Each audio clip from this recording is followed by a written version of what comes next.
Bonjour à tous et bienvenue pour une nouvelle vidéo Marprod autour de Mortarion, le Primarque de la Deathguard donc en conversion. Troisième vidéo de la série, juste pour petit rappel donc que cette vidéo fait partie d'une série de 3 vidéos, voire même un petit peu plus que j'ai dans une playlist dédiée sur la chaîne. Donc si vous n'avez pas vu les 2 premières, n'hésitez pas à aller les voir en premier, histoire que je ne me répète pas trop. Donc celle-là avait été filmée un petit peu sur Twitch, c'est pour ça que vous voyez ma tête à l'écran en plus et que parfois je vais parler au chat, donc n'écoutez juste que ma voix. Et on va parler sur cette troisième et dernière vidéo des toges et autres drapés que j'ai réalisés sur cette conversion. Donc en gros je réalise la fin de cette conversion avec les drapés. La figurine est toujours en 2 parties afin de pouvoir être emboîtée et peinte de manière plus pratique par mon client. Ce que vous voyez en blanc, c'est du PVC expansé, donc j'ai déjà fait la review sur la chaîne de ce matériau extraordinaire pour le modélisme. N'hésitez pas à aller retrouver les différentes réalisations que j'ai déjà faites sur la chaîne, soit en tuto, soit juste en revue matérielle.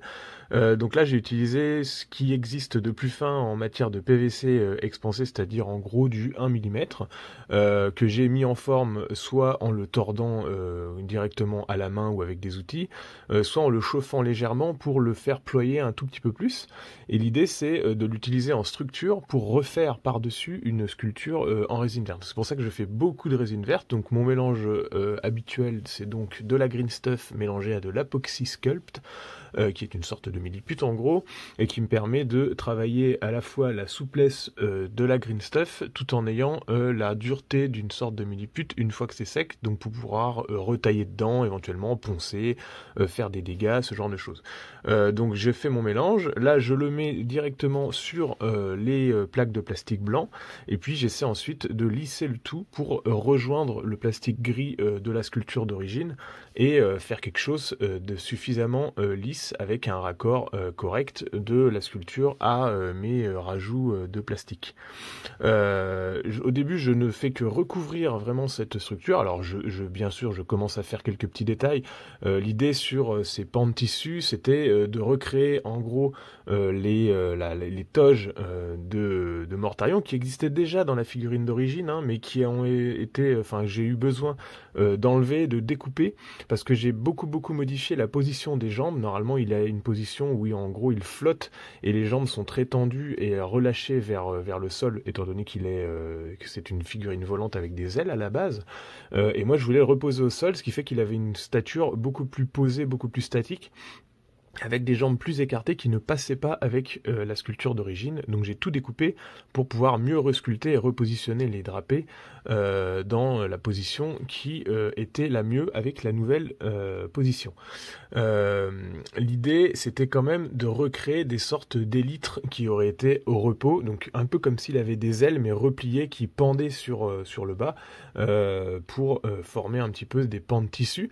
Alors on est plus sur du tissu déchiré, mais on pourrait imaginer que ce soit des ailes qui se déploient au-dessus du pactage pour retrouver un petit peu la stature d'origine de Mortarion. L'idée c'est de suggérer une sorte de cinématique un peu comme ça, et je voulais, comme il sied à cette figurine un petit peu décrépite, faire des pans de tissu très déchirés, mais alors à la fois entaillés dedans avec éventuellement des traces de balles, des coulures, des tentacules en plus, et puis bien sûr plein de plis à droite à gauche. Donc au début, je ne fais que remettre une sorte de couche des 2 côtés du plastique pour vraiment avoir de quoi sculpter, avoir de la matière pour sculpter. Je recouvre les 2 parties, je relie, je fais des petites entailles à droite à gauche quand je suis en train de faire des détails parce que je peux pas m'en empêcher, mais les plis finalement viennent après. Et comme je fais beaucoup de résine verte, le mieux avec la résine verte, c'est quand même de travailler en plusieurs étapes pour que ça sèche bien entre les deux et éviter de détruire son travail, parce que sur une grosse figurine comme ça, la manipulation est assez difficile, et du coup on a toutes les chances de sculpter quelque chose et puis ensuite de la prendre et de mettre ses doigts dessus et de tout détruire. Donc l'idée c'est de faire d'abord les pans de tissu, de laisser sécher, et ensuite de refaire des détails, de laisser sécher, de refaire des trucs et tout, et de faire tout ça en plusieurs couches. Là ce que je suis en train de faire avec une sorte d'outil rapide, c'est une sorte d'outil que vous pouvez trouver chez Green Stuff World, donc c'est des outils de texture. Je fais directement des espèces de pans de tissu, de la même façon que je ferais des pans de tissu pour une cape, et je recrée par-dessus, je les imprime, et puis je fais une sorte de texture un peu cotte de maille. Et là, ce que je fais avec le plastique, c'est que déjà j'enferme mon pan de tissu de Green Stuff entre deux feuilles de plastique, ce qui me permet d'éviter d'imprimer mes traces de doigts dessus, et puis je retrace dessus un symbole de Nurgle façon mouche. Alors ça sera assez caché par les multiples pans que je rajoute en multicouches par-dessus, mais je voulais faire un petit peu plus au niveau texture, et pourquoi pas faire ce genre de petits détails. Donc l'idée c'est de travailler à la base une sorte de dessin déjà dans le frais de la Green Stuff. Ensuite je le mets en place, je le lisse comme vous voyez avec le bout de mon outil pour vraiment l'imprimer à l'intérieur, et que la partie de Green Stuff colle bien. Et puis ensuite, une fois que c'est sec, quand je le mets en place, je viendrai retailler les morceaux de tissu sur les côtés quand j'ai besoin que les angles soient un peu plus saillants. Donc là vous voyez en rotatif, l'idée c'est que j'ai fait vraiment de nombreux pans de tissu qui vont les uns sur les autres, que ça soit du tissu, soit de la cotte de maille, soit des morceaux de tissu imprimé comme je viens de vous montrer avec la mouche, ou alors carrément des petites tentacules, et dans le frais, je resculpte ensuite les plis, je refais des yeux, tout ça. Là, je reponce un petit peu l'ensemble du plastique pour recevoir la deuxième couche. Donc j'ai fait une première couche extérieure avec quelques petits raccords intérieurs que vous pouvez voir quand même. Et là, je vais resculpter en fait l'ensemble des pans. Donc comme je vous disais, une fois que la résine verte est assez sèche, je repars sur une nouvelle dose de Green Stuff pour pouvoir refaire un peu plus de détails et notamment travailler les plis. Donc là vous avez bien une vision des deux figurines, enfin des deux parties de la figurine qui vont s'emboîter ensemble. La partie des jambes avec le haut du buste et des hanches sur lesquelles j'ai resculpté pas mal de plaques d'armure qui sont déjà collées sur un socle, le socle qui a également été retravaillé pour que la texture corresponde aux pieds posés au sol. Et la partie d'à côté avec les toges, la faux, les bras et le pactage dorsal recréé que vous avez pu voir dans l'épisode de cette série numéro 2. Le fait de retailler un petit peu les zones de PVC expansé permet aussi de retailler, enfin de refaire des petits détails comme si c'était des encoches un petit peu sur du tissu brisé. Aux endroits où je n'ai pas besoin de sculpter, quand j'arrive sur les bords de ma plaque de plastique, bien évidemment je recouvre pas totalement toute la structure de Green Stuff. Ça serait du travail en trop ou en plus qui serait inutile. On peut laisser des toches comme ça en plastique pur, on va dire. Sur une structure, enfin sur une grosse figurine comme ça, j'ai besoin d'une structure, c'est pour ça que j'avais utilisé du PVC expansé. Sur une plus petite figurine, parfois vous pouvez réussir avec un peu d'expérience à faire une cape de A à Z sans structure et puis à la maintenir pour que la Green Stuff tienne suffisamment et sèche dans la position que vous avez besoin. Si vous avez peur que la Green Stuff ne se déforme en séchant, parce qu'elle est souple, donc en fait la pâte en séchant va se déformer et potentiellement s'enlever de la position que vous lui aviez donnée, ça peut être un peu gênant.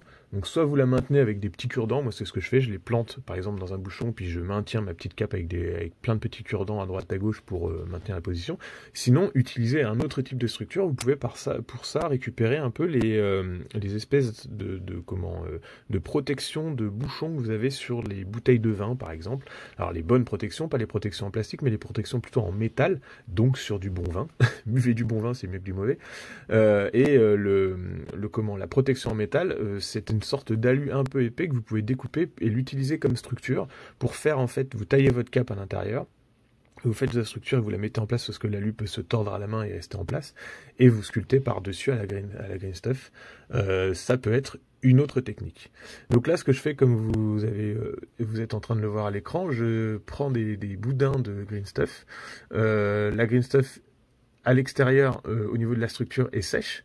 sur laquelle j'ai fait soit de la texture, soit des impressions de petites mouches et autres tentacules. Et à l'intérieur, je retravaille un petit peu plus des plis. Alors c'est des plis qui sont pas forcément réalistes, hein. Ce que je veux, c'est des choses qui pendent un peu. On est entre le tissu et la peau qui serait déchirée, on sait pas trop ce que c'est, ou alors potentiellement des ailes repliées, comme je vous le disais. Du coup, je fais des sortes de plis de peau plus que des pans de tissu finalement. Donc je fais pas mal de boudins que je mets en place à droite à gauche sur les pans de tissu. Et l'idée, c'est de les lier entre eux ensuite en roulant avec mon outil. Et c'est surtout de créer plus de structures qui soient ainsi plus qui soit plus intéressant à peindre que si on avait juste un pan de tissu tout lisse. Sur des grosses zones comme ça, c'est important de faire des plis parce que si on laissait tout lisse, ça serait un petit peu dommage.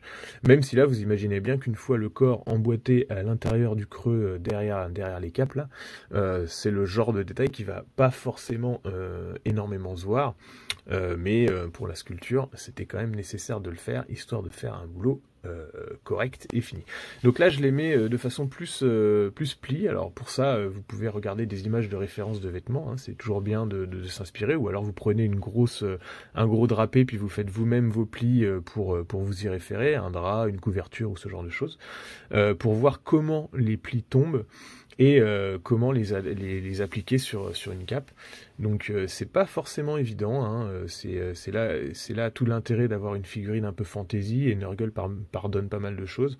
Je ne dis pas que mes plis sont réalistes, hein. Je n'irai pas jusque là, mais j'essaie en tout cas de donner une impression de lourdeur pour ces espèces de pans de cape que j'imagine très épais, hein.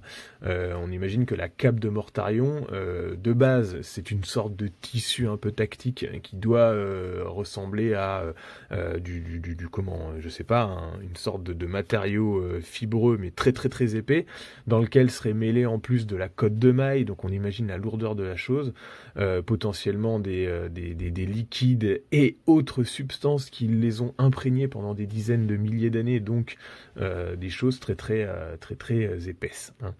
Je ne pense pas que Mortarion passe régulièrement au pressing, ça doit pas être dans ses habitudes. Donc voilà, il faut faire quelque chose de lourd, d'un peu dégueulasse, et voilà.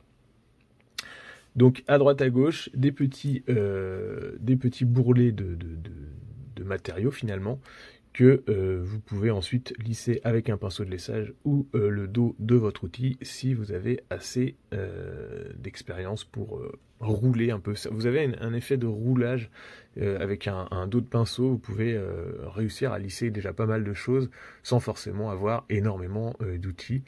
Et là j'utilise mon outil fétiche qui est donc juste une pointe mise sur un manche de forêt, enfin sur un porte-forêt. Donc vous voyez, vous pouvez avoir vraiment des outils très simples pour la sculpture. Ce n'est pas vraiment la peine de vous équiper avec de multiples outils. Moi j'en ai plein, mais au final je me sers régulièrement, comme je le dis souvent dans les vidéos, que de 2 ou 3.